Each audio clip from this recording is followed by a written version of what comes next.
Saotranao zahay, Andriamanitra rainay tsara indrindra any an-danitra. Fa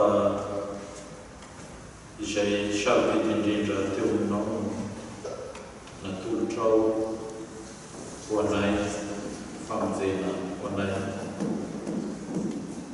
Tsy mba namintanana ianao raha nahitanay ho sy mijaly no fahotanay, fa nanolotra famonjena ho anay tamin'ny anatranakao. Saora indrindra ianao. Saorananao koa ity fotoana ity fa fotoana izay nambarana ny teninao, itenenanao aminay. Ka raha miteny aminay ianao dia fotoam-pamonjena, ny fotoana toy izao. Fotoam-pamangian'ny lanitra ny tany, fotoam-pamangian'ny fiainana ireo izay eo ambany aniky ny fahafatesana, mba hatonga azy hanana fiainana, fotoana masina ary fotoana ihany koa sarobe tsy voavidim-bola eo amin'ny fiainanay. Isaorananao indrindra ny angatanay aminao dia ny hanananay fisainana tokoa, fa fotoana lehibe amin'ny fiainanay ny fandrenesana ny teninao. Satria izany fotoana izany no anoloranao anay ny finoana aminay mba hatonga anay hanana fiainana mandrakizay. Dia mangataka aminao zahay manaraka izany mba hataonao mahay mandray sy mandre ny teninao zahay mba hanana finoana izany. Isory izay rehetra mety manakana anay hahatonga ny teninao sy hanapaka ny fiainanay, hahatonga ny teninao tsy hahatanteraka izay ampiavahanao azy, dia ny ambony finoana aty anatinay. Isory misakatsakana rehetra tsy hahatanteraka izany. Dia tonga eto koa ny olonao mananjavatra maro izay handradraina avy amin'ny tananao, handradraina ireo avy amin'ny tananao, ka dia mihenoa vavaka mihainoa izay fanirian'ny fony izy ireo, ary aoka ataonao mantsapa izy ireo fa dia manitra feno varatra ianao. Ianaran'i Jesosy. Amen. Ny tenin'Andriamanitra izay anjarantsika amin'izao fotoana izao dia ny filazantsara araka ny Lioka toko faharoa. Lioka toko faharoa, andiny fahatelo amby telopolo ka hatramin'ny fahaefapolo. Lioka toko faharoa, andiny fahatelo amby telopolo ka hatramin'ny fahaefapolo. Lioka toko faharoa, andiny fahatelo amby telopolo ka hatramin'ny fahaefapolo. Mba toy izao no teny amin'ny anaran'i Jesosy. Dia gaga ny ray aman-dreny no ny teny ilazana azy, ary Simeona no nitsodrano azy. Nitsodrano azy ireo ka nanao tamin'ny Maria reniny zaza hoe, ino ity zaza ity no voatendry ho fandavoana sy ho fananganana ny maro ao Israely ary ho famantarana ho lavina. Ary ny fanahinao aza dia ho tsatoana sarotra mba hiseho ny hevitry fo maro. Ary nisy mpaminany vavy anankiray dia Ana zanakavaviny Fanuela avy amin'ny firenena Sera. Efa antipanahy tokoa izy ary efa nitoetra tamin'ny vadiny 10 taona tao aorian'ny nampidiny azy. Ary efa tonga tena tokony ho 4 taona, ary tsy niala teo kianjany tempoly izy, fa nanompo tamin'ny fifadiakanina sy fivavahana andro manalina. Ary no niditra tamin'izany ora izany izy dia nisaotra Andriamanitra ka nilaza azy tamin'izay rehetra niandry ny fanavotana tao Jerosalema.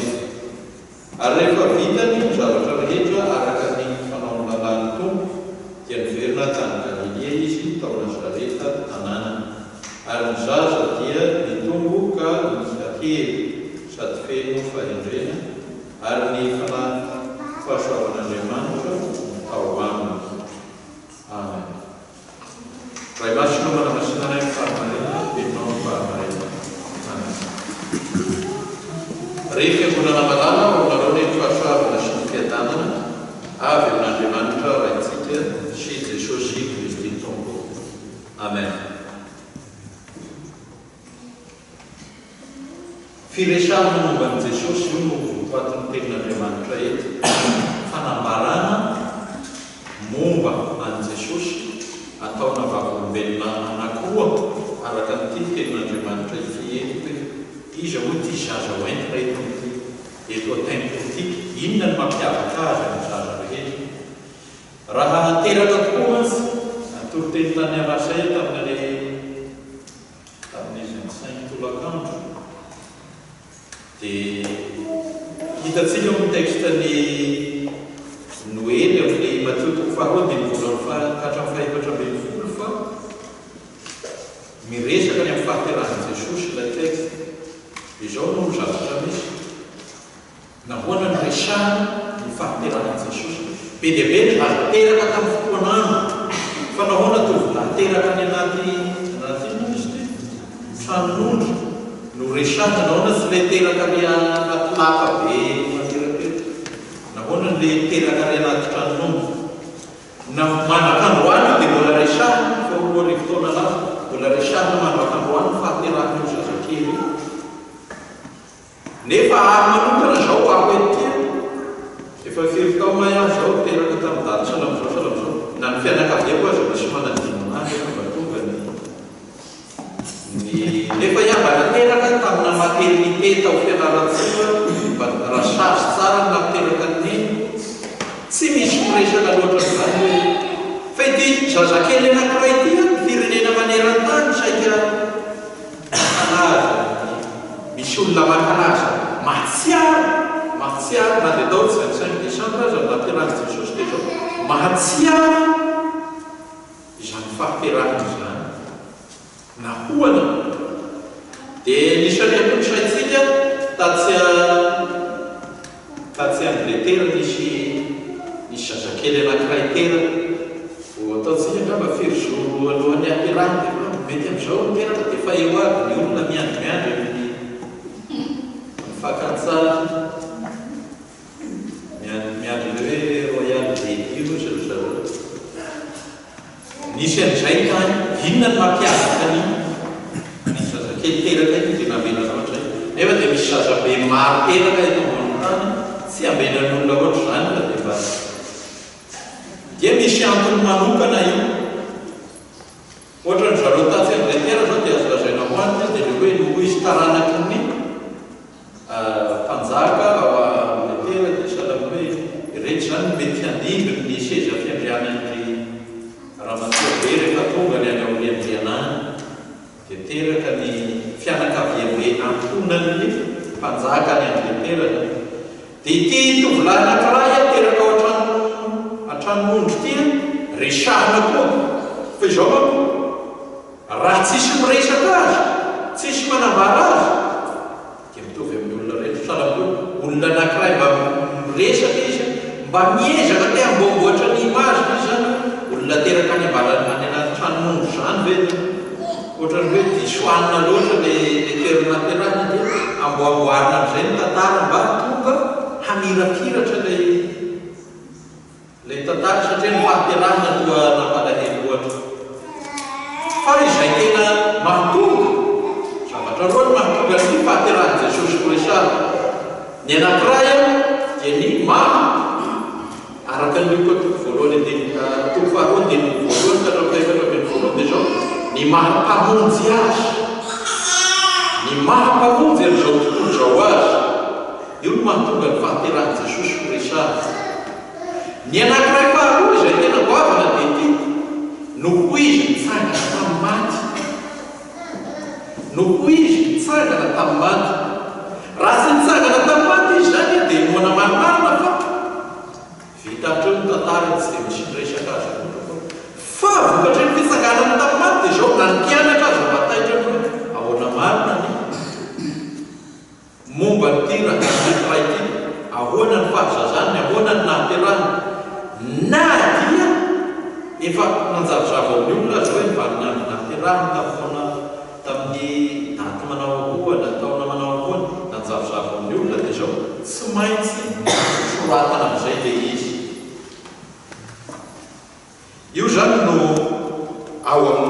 filazantsarandreo ka ny tiafiaviana dia zao ao filazantsarandreo ka toko faharoateo ka ny andinivolo amin'ny tatrafaefatra ambin'ny folo dia ty misy anjely io avy any an-danitra no miresaka an' Jesosy voalohany hoe inona moa ity zaza zay teraka ao amin'nana milina ity dia hoe tozy ny anjely avy any an-danitra hoe io no mpamonjy izaza io no mpamonjy izao tontolo zao fa mpamonjy ny teraka ao anareo io ao tanànan'i Davida dia ny Kristy tompo anjely no milazana io fa tsy olombelona ataonareo moana moa hoe ohatra zao rety zazakely voateraka rety dia hoe hiteny ianareo ity ny Jesosy Kristy tompo ity iza ny hino an'izany iza ny hino an'izany fa ny anjely zany hoe ny lanitra mihitsy manambara azy dia raikitra ny olona hoe tena marina zany satria ny lanitra no manambara azy fa tsy mireny miteraka azy dia izay zavatra zay no anaovan'io ka toa programa anazy mihitsy amin'io ka toa faharoa manontolo ny manambara ny mahamanokana ity zaza teraka atao Betlehema ity manambara ny mahamanokana azy ka dia tafiditra ao anatin'izay ny teny ataony Simeona sy ity ramatoa anankiray mpaminany vavy izay atao hoe ana ity eny anisan'ny faminaniana na fanambarana ny maha izy azy manokana ity zazakely vao teraka itya dia Jesosy Kristy no ataon'izy ireo eto ny teny voalohany ary dia zao hitantsika amin'ny andiny faha efatra amin'ny telopolo dia ny teny ataon'ilay rangahy atao hoe Simeona amin'ny Jesosy amin'ny reniny Jesosy dia zao ny teny ataon'io mpaminany io indro ity zaza ity voatendry ho fandavoana sy fananganana ny maro ao amin'ny fireneny Israely ary ho famantarana ho lavina io zany momba n' Jesosy voalohany riny izay teny zay dia zao teny anambaran'ny Simeona ny amin'izay ho vokatry ny asan'i Jesosy ny vokatry ny fisian'i Jesosy eto amin'izao tontolo zao dia raha atao hoe Jesosy fahaveny manokana ny raisina voalohany dia zao ny asa atao amin'ny faritry Israely izy io no anisan'ny faritany asany dia lazany hoe tsy ny raha na afa-tsy amin'ny ondry vitsy amin'ny Israely ondry very amin'ny Israely azy zany hoe ny misionan'i Jesosy dia zao ny rahana izy ho amin'ny Israely rehetra ihany io faritany asany raha io zany no raisina dia ahoana ny hevitry ty hoe ity zazy ty ho fandavoana sy ho fananganana ny tonga ao anatin'ny saina voalohany amin'izany dia ny boky Isaia misy an'ilay tenin'Andriamanitra manao hoe vato indro aho metraka vato ao ziona dia vato mahatafitohona zany hoe asian'Andriamanitra vato ao ziona dia ilay votra iorena ny tanànan'i Jerosalema dia hasian'Andriamanitra vato mahatafitohona eo zany hoe hianjera izay rehetra mandalo eo hianjera amin'ny lafiny zany dia zao ity Jesosy tia dia sahala amin'ny hoe hanafitohona olona ka hahalavona maro hanafitohona olona ka hahalavona maro ahoana ny hevitry zany amin'ny Jesosy ny hevitry zany dia tsotra raha raisina ohatra manokana dia ataontsika hoe tsy ao anatin'ny fijeriny ohatra azy amin'ny resaka lalàna dia zao Jesosy dia tena Jesosy dia nampianatra no tsy hitady famonjena amin'ny lalàna fa amin'ny finoana azy rehetra amin'ny finoana ny Jesosy amin'ny fivavahana Jesosy rehetra dia zao tsy misy zavatra lehibe amboniny lalàna piseza Jesosy inona atao mitaona ny olona tsy hitady famonjena amin'ny lalàna tafitohina ary hitantsika fa rehefa tafitohina tamin'io Jesosy ary hitantsika fa rehefa mifanehitra amin'ny Jesosy matetika Jesosy dia zao zavatra misy ady hevitra momba ny fanaon Jesosy momba ny lalàna tena saika ataon'izy ireo. Ohatra anankiray ny hoe atao amin'ny filazantsara nioka ny amin'ny resaka boka. Ny olona boka araka ny lalàna dia izao tsy azo pasiny, tsy afaka miara-monina be sy maro dia atokamonina izy ireo. Dia any akebakeba tany any izy zareo no mifanena amin'ny Jesosy dia sitramon'i Jesosy. Ny zavatra ohatr'ireny zany dia izao tsy dia fanao teo amin'ny Jesosy, maloto ny olona izay mikasika amin'ireny, fanerasera amin'ireny. Kanefa dia izao tena Jesosy mihitsy no nanantona azy. Ampahany io zany resahana antsika ny hoe Jesosy dia nanana fijely manokana ihany koa momba ny lalàna ary nitaona olona tsy hitady famonjena amin'ny lalàna zany hoe raha miresaka famonjena amin'ny lalàna zany dia izao no tena resahana ao anatin'izay. Raha ohatra zany sady tsy mitsangatsanga, tsy mangalaka, tsy mamono olona, tsy mandainga, tsy riritra fananany olona sy ny sisa sy ny sisa, dia zay amin'ny tena olon'Andriamanitra, olona hovonjena. Zay ny olona hovonjena amin'ny fivavahana Jesosy, mivavaka ny amin'ny sabata, tandrina ny sabata sy ny sisa, mifady sakafo maro isan-karazany. Ireny zany ny olona hovonjena amin'ny Jesosy. Fa Jesosy manao hoe tsy izany koa izy, fa hoe Jesosy nanao tsy izay rehetra miditra mivavany olona no maloto azy, fa izay rehetra mivoaka avy amin'ny fony olona, satria nao avy ao am-pony olona no ivoan'ny fitenenan-dratsy, ny fisiritana, ny filan-dratsy, sisa sy ny sisa.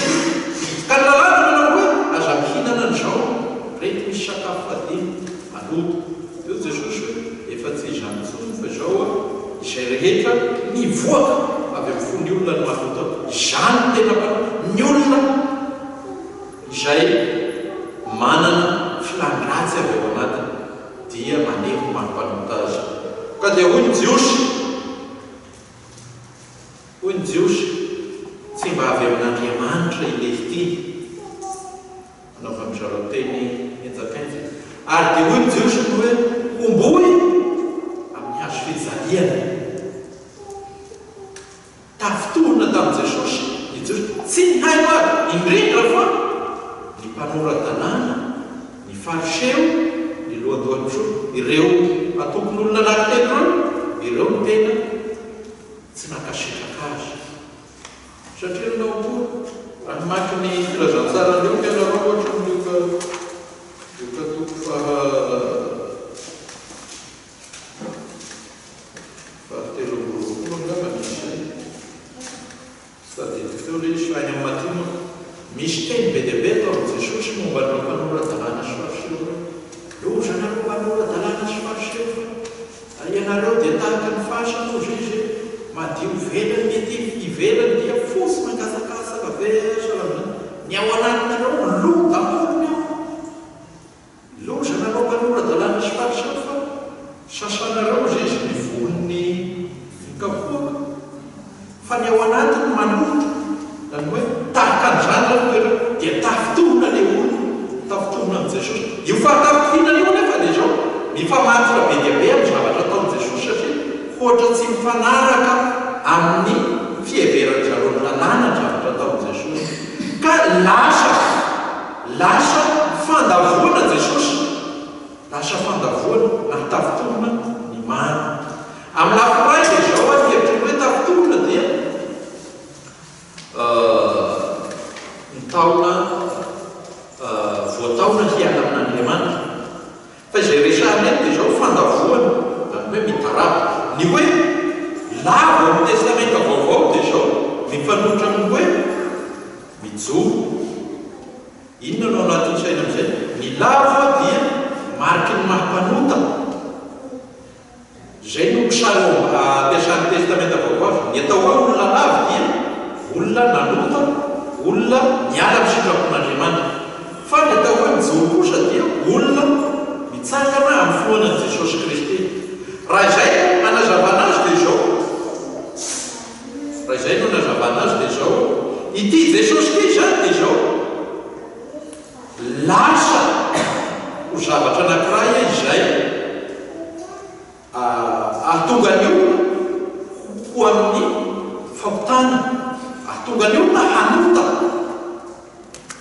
Raha izay no anazavana azy satria namono raha ny Jesosy manokana dia lasa namono azy, namono an'i Jesosy, lasa tsy mino azy.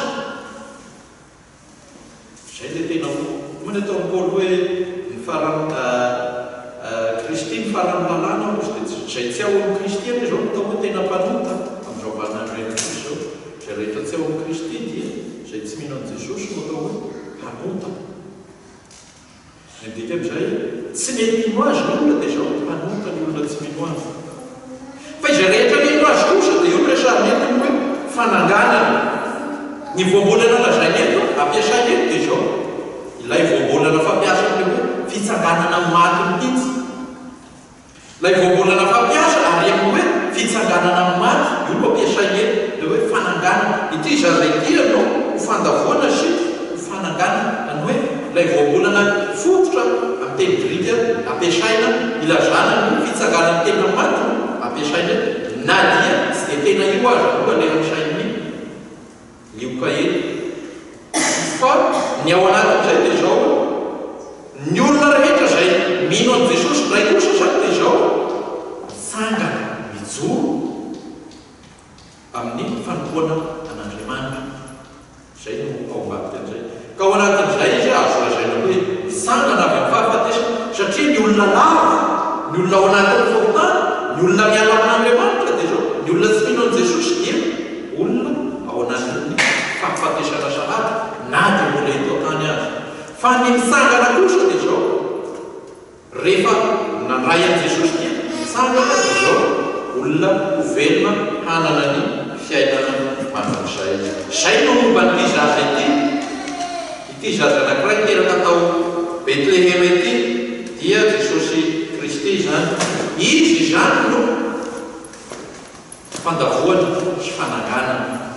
Dia resahany manaraka ny hoe ary na dia ny fanahinao azy dia misatorana sabatra mba seho ny hevitry ny fo maro. Ina koa ny hevitry zany? I Maria no iresahana eto, iresahany Simeona. Ahoana ny hevitry zany? Ary na dia ny fanahinao azy dia misatorana sabatra mba seho ny hevitry ny fo maro. Ny teny eo resahana dia tsy hafa fa toa karazana sariteny manko ilay izy.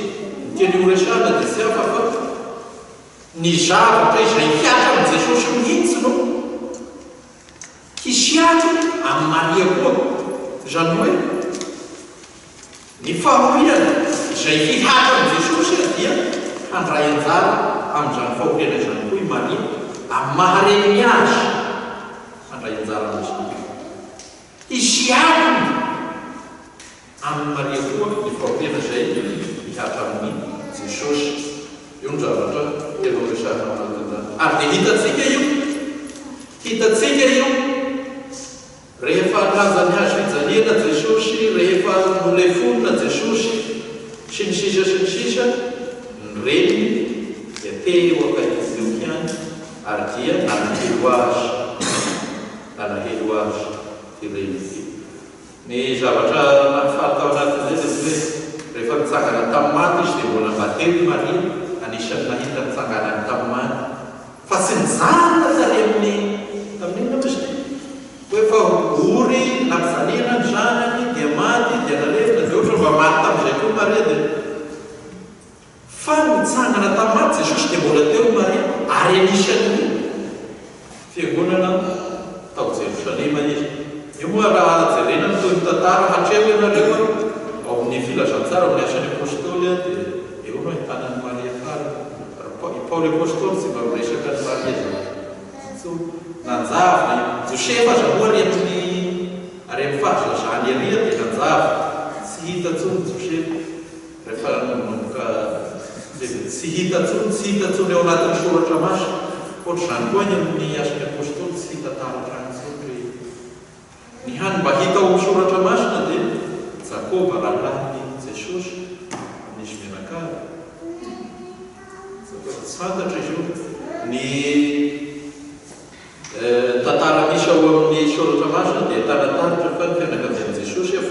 velo, mbola tsy nahafaty azy dia sao saika tsy dia mino azy.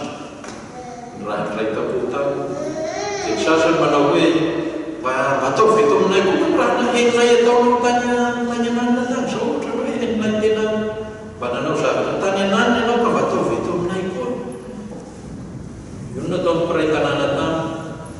Dia rahalahy manao azy araka an'izaona hoe mandehana mba miakatra ny Jerosalema koa azy atao takitakina ny zavatra ataonao zao mba atao vekarikary. Tsy dia nanana finoana azy. Ary na ireo mpianatra reo le ohatr'izany miaraka tamin'ny teny misy mitsinena ohatra ny zasy manombana dia izany. Tsy dia tena ny olona loatra ny finoanan'i Jesosy na dia misy azy ny soratra na ny literatiora izay toa manindrahindra ny Jodasy ho tena nanam-pinoanan'i Jesosy tamin'ny fotoanandro amin'izao fotoana izao dia tsy raha ny boky kanonika dia tsy ahafahana miresaka an'izany. Fa ireo mpianatra reo rehefa maty Jesosy adino avy ny teny nataon'i Jesosy sady zay hoe tahakatsika io rehefa tena mianatra ny zavatra maro amin'ny fiainam-panahdy izao adino hatramin'ny fiangonana. Matoritra tsy mandray tavoaly kely aza dia manao mamy ianao manao anti-ina angamba reny anti-dépresseur. Dia zay rena vao misida tao le raha izay koa mbola tsy afaka ihany izy dia mampiditra koa dia mifoha tao mbola tsy afaka ihany mbola eo ihany le problème sady zay hadino ny tenin'Andriamanitra fa iverina fanotavoany no vahaolana. Dia any Madagasikara izy ataony zareo ny afarany amin'izay misy olona ataony zareo manambady izay clarisy zao atany Madagasikara ny klassikala raha nalaza be izy tonga klassikala zany ataony zareo clarisy ny anarany rehefa dia rehefa be problème zalahy dia lasa misosotoka amin'izay dia lasa nanambady dra mandeha mba nitenena zalahy zay tena fany ina zany lasa nanambady mady amin'izay clarisy izy dia eo any clarisy hay klassikala izy ka io le ao anatin'ny fahoriana rehefa ao anatin'ny fahoriana hadino tenin'Andriamanitra hadino zavatra ireo mpianatra nahita maso tsy mba nitantarana hoe Jesosy ine nanao an'izao Jesosy ine nanao an'izao Jesosy fa tena nahita maso mandeha ambony rano mampitony tafio-drivotra manasitrana marary efa miteny Jesosy hoe afaka ampeloana izany rehefa maty Jesosy nenjehina nataka mihidy anatina trano manokana misy tsy tenetenena hoe ato nanatona ny mianatra levangany repetera zany le hoe tsy mba mianatra io aho hadino ny tenin'ny tompo ao anatin'ny fahoriana. Fa i Maria zany dia zao nahita ny fanahy maty izy teny foana izy ny fipetrahan'ny Maria eto amin'le hoe nanaraka ny fiainan'i Jesosy teny akaikiny foana sisisa sy ny fisian'le hoe arahaba Maria eto tsy dia fanindrahindrana ny Maria fa fametrahana ny Maria na dia miavaka amin'le vavy rehetra eto ambony tany azay izy dia zao maneho ihany koa fa Maria dia vehivavy tahaka ny vehivavy rehetra ihany fa zay zao no fidian'Andriamanitra manokana hanao mission anankiray zay Maria. Misy filaza sarisary mialatsiny ity no ngamba no mety mafanomaro manaka nefa dia sarisary le olona milaza azy i Maria le olona raha sala golo siramamy zay manao golo siramamy ny mamy tao agnatiny nalaina dia navela am'izay le golo tena resahana amin'izay sady ohatra sady tsika olombelona rehetra gony io dia gony mitovy amintsika rehetra fa nefa tao anatiny misy zavatra mamy be amintsika dia zay no nampiavaka azy amin'ny olona rehetrarehetra fa tsy izy ny tena zavatra zany fa ilay zavatra tao anatiny dia Jesosy izay nipetraka sy volana tao kely ilaina tena io no tena goavana Israely. Sarisary ihany le filazana mieritreritra iny rehetra fomba azo amparana ny Maria fa dia io nilazany azy io lazany eo rangahy anankiray hitako hoe sarosaty io mba raitra atao anatin'izay. Angamba ny ajantsika eo ny fanambarana ten'Andriamanitra androany amin'ny taona manaratsika miresaky ny andefinaina ny telopolo lay teny ataony ana koa momba ny Jesosy. Ny tenin'Andriamanitra moa raha maro ny zavatra azo milarana azy fa zay zavatra zay no zavatra tsara resahana amintsika eto androany dia tsara tsara zany fa ny zavatra tena vajinay izao iza moa ity Jesosy ity, iza ity Jesosy izay zaza voateraka ity dia io no fandavoana sy fananganana.